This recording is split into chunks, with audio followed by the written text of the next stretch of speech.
Assalamualaikum warahmatullahi wabarakatuh. Selamat berjumpa lagi di channel Jas Merah. Dalam kesempatan kali ini, saya akan menjelaskan tentang pendirian NU Restu Syekh Khalil. Bahwa karisma para ulama di Jawa, khususnya Kiai-Kiai NU atau Nahdlatul Ulama, disebut dengan Syekh atau Syekhona. Bahwa Syekhona sendiri bermakna maha guru, orang yang dihormati sebagai gurunya para ulama. Dan panggilan ini tidak main-main lantaran sosok bernama lengkap Al-Alim Al-Alama Asy-Syaikh Al-Haji Muhammad Khalil bin Abdul Latif Al-Bangkalani Al-Madura.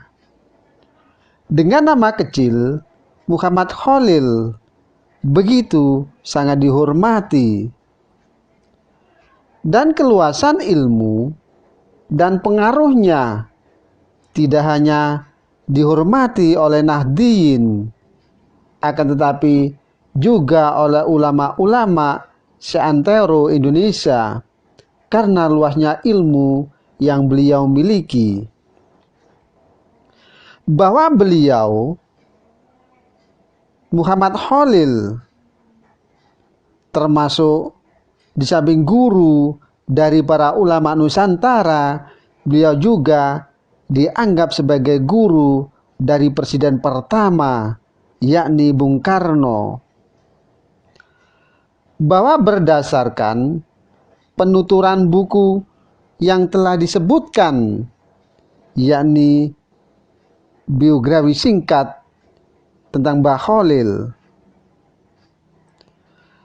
bahwa Bung Karno meski tidak resmi sebagai murid Kiai Khalil, namun ketika sowan ke Bangkalan, Kiai Khalil memegang kepala Bung Karno dan meniup ubun-ubunnya. Dan hal ini bisa bermakna Bung Karno menganggapnya sebagai guru dan restu untuk menjadi pemimpin. Dan Syekh Khalil Bangkalan, yakni lahir pada tahun 1820, yakni tanggal 7 Januari, dari pasangan Kiai Haji Abdul Latif dan Syarifah Khadijah. Dari pasangan ulama itu, Syekh Khalil mendapatkan ajaran agamanya. Beliau punya silsilah dengan ulama-ulama di tanah Jawa, serta memiliki pertalian darah dengan Sunan Gunung Jati. Dan sejak kecil beliau belajar dari para kiai dan pesantren di Pulau Jawa. Beliau belajar dari Kiai Muhammad Nur, yakni kiai karismatik asal pesantren Langitan Tuban. Dan Kiai Syekh Khalil pindah ke beberapa pesantren hingga di usia 24 tahun beliau belajar ke Mekah, Madinah, yakni ke beberapa ulama seperti Syekh Nawawi Al-Bantani dan Syekh Mustafa bin Ahmad Al-Afifi Al-Makki di Mekah. Bahwa dikisahkan setelah pulang dari Mekah, beliau tidak lantas mendirikan pesantren, akan tetapi bekerja di Kabupaten Bangkalan. Bahwa bekerjanya dilakukan pada malam hari, dan ketika berjaga, waktunya itu dipakai untuk membaca hingga akhirnya terdengar oleh Adipati Bangkalan, yakni bernama Ludra Putih,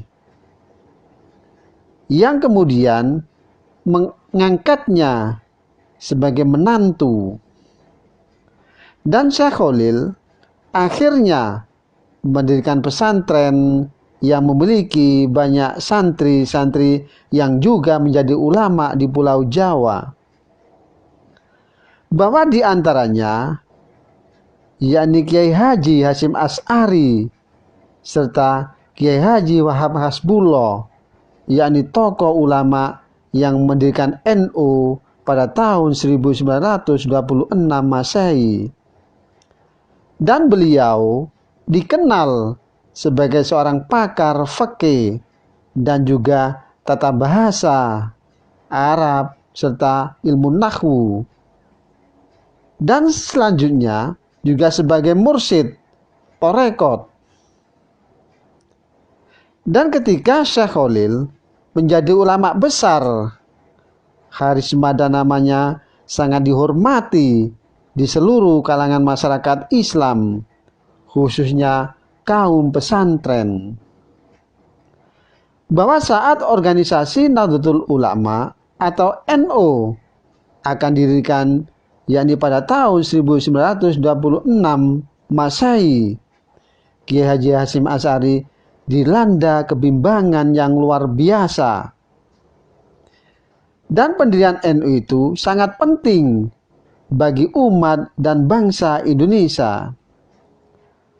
Bahwa dikisahkan Syekh Khalil Bangkalan seperti mau merasakan keresahan Kiai Haji Hasyim Asy'ari, lalu beliau mengutus santrinya, yakni yang bernama Kiai As'ad Samsul Arifin, yakni kepada Kiai Haji Hasyim Asy'ari. Bahkan Kiai Haji As'ad datang 2 kali. Pertama, beliau mengantarkan sebuah tongkat dan pesan 1 ayat dari Al-Quran, yakni surat At-Toha, yakni ayat 17 sampai 23. Dan surat yang kedua, beliau mengantarkan sebuah tasbih dan amalan ya Jabbar ya Qahar. Dan 2 hal ini dianggap sebagai hal yang menguatkan hati Kiai Haji Hasyim Asy'ari sehingga saat bimbang. Dan gurunya Kiai Syekh Khalil sudah merestui untuk merapatkan barisan para kiai. Dari keresahan yang semula menghimbaki Kiai Haji Hasyim Asy'ari, lama-kelamaan reda berubah menjadi keyakinan untuk mendirikan organisasi dengan nama Nahdlatul Ulama yang bermakna kebangkitan ulama. Dan organisasi yang dikenal sekarang menjadi organisasi para ulama yang tersebar di Indonesia. Dan selain itu, beliau juga dikenal sebagai seorang penulis kitab yang produktif. Dan sejak di Mekah, karyanya menjadi rujukan di pesantren-pesantren di Indonesia. Dan di antaranya karyanya yakni kitab Silah Bibayin Nikah.